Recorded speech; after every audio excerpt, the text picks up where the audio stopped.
First concept I want to talk about is simply this.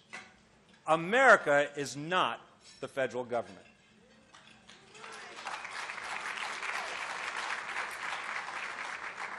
Now take time to let that thought really sink in. America is not the federal government. In fact, America is not much about government at all. In America, government is one of those things that you have to have, but you sure don't want too much of it. It's kind of like your family visiting over the holidays, if you know what I mean. I've got to be careful. My wife's here. I've got to be careful about what I say about family. Now, this is, of course, the polar opposite of the political debate in our country today. At present, we've got one party that wants to be in charge of the federal government so they can expand it.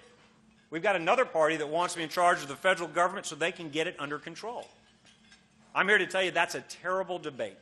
It's a debate fought entirely on our opponent's terms.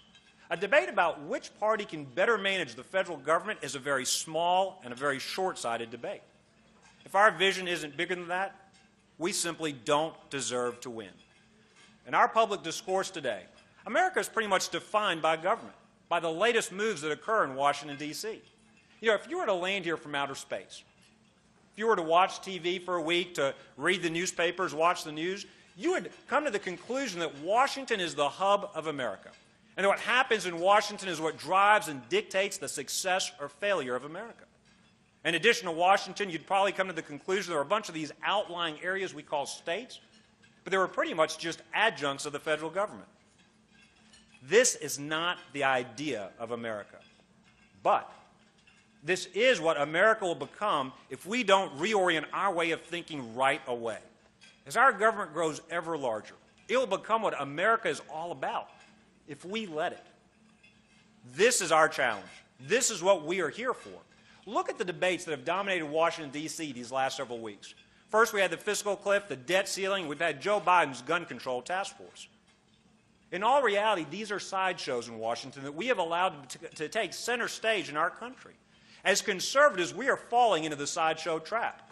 All of these sideshow debates are about government. Government and government power are the leading lady and leading man in our country today.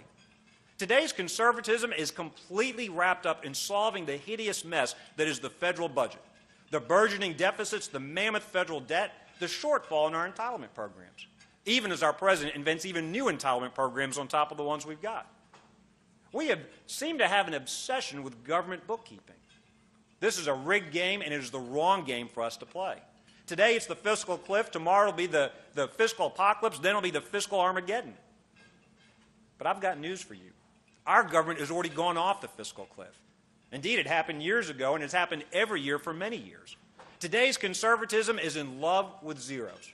We think if we can just unite behind a proposal to cut the deficit and debt, if we can just put together a spreadsheet and a PowerPoint and a TV ad, all will be well. This obsession with zeros is everyone in our party focused on what? Government.